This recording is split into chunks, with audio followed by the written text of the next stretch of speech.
ನಮಸ್ತೆ ದೊಡ್ಡಬಳ್ಳಾಪುರ, ಇದು ನಿಮ್ಮ ತ್ರಿವರ್ಣ ನ್ಯೂಸ್. ಬೆಂಗಳೂರಿನ ರವೀಂದ್ರ ಕಲಾಕ್ಷೇತ್ರದಲ್ಲಿ ನಡೆದ ಸಾರಾ ಗೋವಿಂದು ಅವರ ಅಭಿನಂದನಾ ಸಮಾರಂಭದ ಸಂಚಿಕೆ ಇದು. ಹಿರಿಯ ಧೀಮಂತ ಹೋರಾಟಗಾರ ಶ್ರೀ ಸಾರಾ ಗೋವಿಂದರವರಿಗೆ ಅಭಿನಂದನಾ ಸಮಾರಂಭ ಏರ್ಪಡಿಸಿರ್ತಕ್ಕಂಥದ್ದು 6 ಕೋಟಿ ಕನ್ನಡಿಗರಿಗೆ ಸಲ್ಲುವ ಕೀರ್ತಿ ಅಂತ ನಾನು ಭಾವಿಸ್ತೀನಿ. ಸಾರಾ ಗೋವಿಂದ್ ಅವರು ಡಾಕ್ಟರ್ ರಾಜ್ಕುಮಾರ್ ಅಭಿಮಾನಿ ಸಂಘದ ಅಧ್ಯಕ್ಷರಾದ ಮೇಲೆ ನಾಡಿನ ಜ್ವಲಂತ ಸಮಸ್ಯೆಗಳಿಗೆ ಒತ್ತನ್ನು ಕೊಟ್ಟು ಹೋರಾಟ ಮಾಡ್ಕೊಂಡು ಬಂದಿರತಕ್ಕಂಥದ್ದು.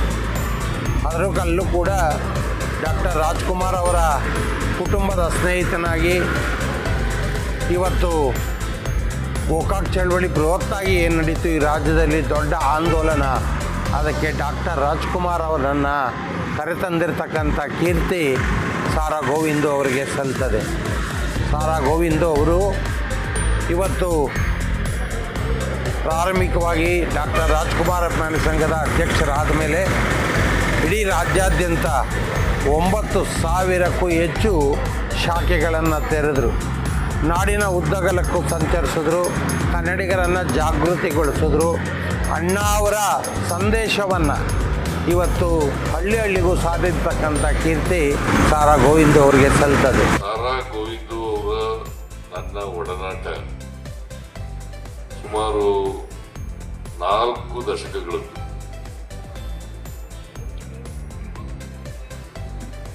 ಒಂದು, ನಾವಿಬ್ಬರು ಒಂದೇ ಜಿಲ್ಲೆಯವರು. ಯಾಕಂದ್ರೆ ಮೈಸೂರು ಜಿಲ್ಲೆ 2 ಜಿಲ್ಲೆಗಳಾಗ್ಬಿಟ್ಟಿದ್ದಾವೆ. ಚಾಮರಾಜನಗರ ಜಿಲ್ಲೆ, ಮೈಸೂರು ಜಿಲ್ಲೆ ಅಂತ ಆಗ್ಬಿಟ್ಟಿದೆ. ನಾನು ಮೈಸೂರು ಜಿಲ್ಲೆಯವರೇ, ಸಾರಾ ಗೋವಿಂದು ಅವರು ಕೂಡ ಮೈಸೂರು ಜಿಲ್ಲೆಯವರೇ. ಸಾರಾ ಅಂತ ನದಿದೆಯಲ್ಲ, ಸಾಲಿಗ್ರಾಮ, ರಾಮೇಗೌಡರ ಮಗ ಡಾಕ್ಟರ್ ರಾಜ್ಕುಮಾರ್ ಅವರ ಮಾವನ ಊರು ಕೂಡ ಅದೇನೆ.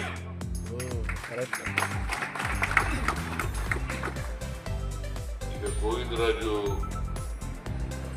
ರಾಜ್ಕುಮಾರ್ ಅವರ ಅಳಿಯ, ಅವರು ಇವರು ಕ್ಲಾಸ್ಮೇಟ್ಸ್. ಸಾರಾ ಗೋವಿಂದ್ ಅವರು ಮೊದಲು ಭೇಟಿಯಾದದ್ದು ನಾನು ಕನ್ನಡ ಕಾವಲು ಸಮಿತಿ ಅಧ್ಯಕ್ಷನಾಗಿದ್ದೆ. ಸಾರಾ ಗೋವಿಂದು ಮತ್ತು ವೆಂಕಟೇಶ್,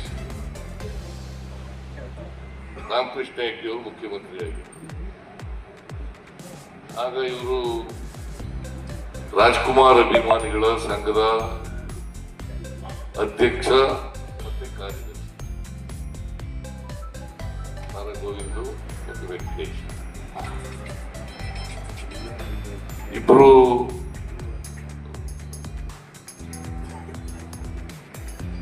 ರಾಮಕೃಷ್ಣ ಹೆಗ್ಡೆ ಅವರು ಇವರಿಬ್ಬರನ್ನು ಸಭೆ ಕರೆದಿದ್ರು, ಚರ್ಚೆ ಮಾಡಲಿಕ್ಕೆ, ರಾಜ್ಯದ ಸಮಸ್ಯೆಗಳ ಬಗ್ಗೆ, ಕನ್ನಡದ ಸಮಸ್ಯೆಗಳ ಬಗ್ಗೆ ಚರ್ಚೆ ಮಾಡಲಿಕ್ಕೆ ಸಭೆ ಕರೆದಿದ್ರು. ನಾನು ಕನ್ನಡ ಕಾವಲು ಸಮಿತಿ ಅಧ್ಯಕ್ಷನಲ್ಲ, ನನ್ನನ್ನು ಕರೆದಿದ್ರು. ಆಗ ಇವರಿಬ್ಬರು ಪರಿಚಯ ಆಯಿತು.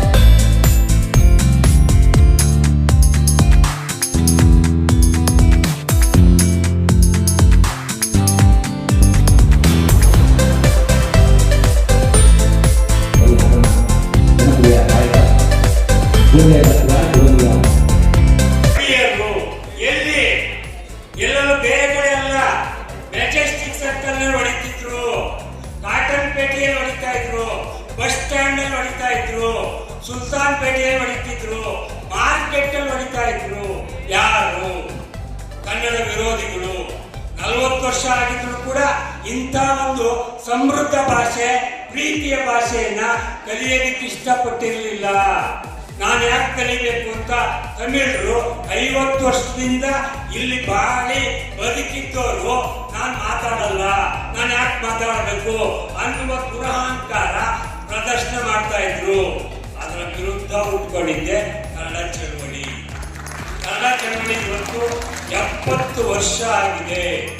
ಹುಟ್ಟಿ 60ರ ದಶಕದಲ್ಲಿ ಹುಟ್ಕೊಳ್ಳೋದಕ್ಕೆ ಇಂಥ ಒಂದು ಸುಂದರವಾದ ಭಾಷೆಯನ್ನ ನಾವು ಕಲಿಯಲ್ಲ, ಮಾತಾಡಲ್ಲ, ಬರೆಯಲ್ಲ, ಓದಲ್ಲ ಅಂತಾರಲ್ಲ. ಇವರ ದುರಹಂಕಾರಕ್ಕೆ ನಾವು ಮದ್ದರಿಬೇಕು ಅನ್ನುವ ಕಾರಣಕ್ಕೆ ಹುಟ್ಕೊಂಡಂತ ಚಳುವಳಿ ಕನ್ನಡ ಚಳುವಳಿ. ಅದರ ಮುಂದಿನ ಭಾಗವಾಗಿ ಡಾಕ್ಟರ್ ರಾಜ್ಕುಮಾರ್ ಅಭಿಮಾನಿಗಳ ಸಂಘ ಹುಟ್ಕೊಂಡಾಗ ಇದೇ ಗೋವಿಂದ್ ಅವರು ಅದರ ಅಧ್ಯಕ್ಷರಾಗಿ ಮುಂದೆ ಬಂದ್ರು. ಅವತ್ತಿನ ಸಂದರ್ಭಕ್ಕೆ ನಾನು ಈ ಗೆಳೆಯರ ಜೊತೆ ಒಡನಾಟವನ್ನು ಇಟ್ಕೊಂಡು ಇವತ್ತಿಗೆ ಹೆಚ್ಚು ಕಮ್ಮಿ 38 ವರ್ಷ ಆಗಿದೆ. ರಾಜ್ಕುಮಾರ್ ಅಭಿಮಾನಿ ಸಂಘ ಹುಟ್ಟಿ 38 ವರ್ಷ ಆಗಿದೆ. ಡಾಕ್ಟರ್ ರಾಜ್ಕುಮಾರ್ ಸಂಘದ ರಾಜ್ಯಾಧ್ಯಕ್ಷರಾದಂಥ ಶ್ರೀಯುತ ಸಾರಾ ಗೋವಿಂದಣ್ಣನವರಿಗೆ ಒಂದು ಜೀವಮಾನದ ಸಾಧನೆಯ ಒಂದು ಗೌರವಪೂರ್ವಕ ಅಭಿನಂದನಾ ಕಾರ್ಯಕ್ರಮವನ್ನು ಬೆಂಗಳೂರಿನ ಹೃದಯ ಭಾಗದಲ್ಲಿರ್ತಕ್ಕಂಥ ರವೀಂದ್ರ ಕಲಾಕ್ಷೇತ್ರದಲ್ಲಿ ಹಮ್ಮಿಕೊಂಡಿದ್ದಾರೆ. ಇವತ್ತಿನ ದಿವಸ ನಮ್ಮ ಕನ್ನಡ ಜಾಗೃತಿ ವೇದಿಕೆ ರಾಜ್ಯಾಧ್ಯಕ್ಷರಾದ ಶ್ರೀಯುತ ಮಂಜುನಾಥ್ ದೇವಣ್ಣನವರ ಒಂದು ನೇತೃತ್ವದಲ್ಲಿ ಹಾಗೂ ನಮ್ಮ ಕನ್ನಡ ಜಾಗೃತಿ ವೇದಿಕೆಯ ಎಲ್ಲ ಕಾರ್ಯಕರ್ತರು ಮತ್ತು ಕಟ್ಟಾಳುಗಳ ಕಡೆಯಿಂದ ತುಂಬ ಹೃದಯದ ಅಭಿನಂದನೆಗಳನ್ನು ಸಲ್ಲಿಸ್ತಾ ಇದ್ದೇವೆ.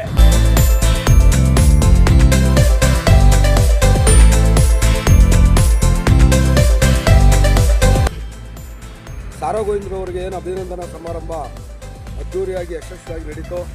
ನಾವು ನಮ್ಮ ದೊಡ್ಡಬಳ್ಳಾಪುರದಿಂದ ಅಗ್ರಗಣ್ಯ ನಾಯಕರಾದಂಥ ನಮ್ಮ ತಾನ ಪ್ರಭುದೇವರವರ ಜೊತೆಯಲ್ಲಿ ನಾವು ಹೋಗಿದ್ವಿ.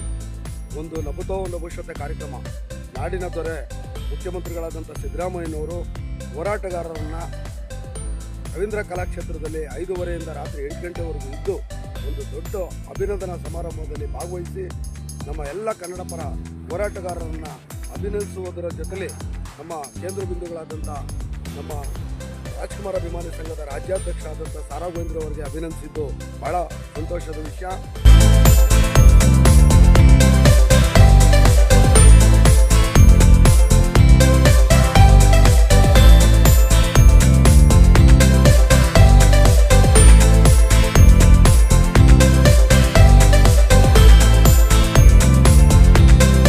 ನಿಮ್ಮ ತ್ರಿವರ್ಣ ನ್ಯೂಸ್ನ ಬೆಂಬಲಿಸಿ. ಧನ್ಯವಾದಗಳು.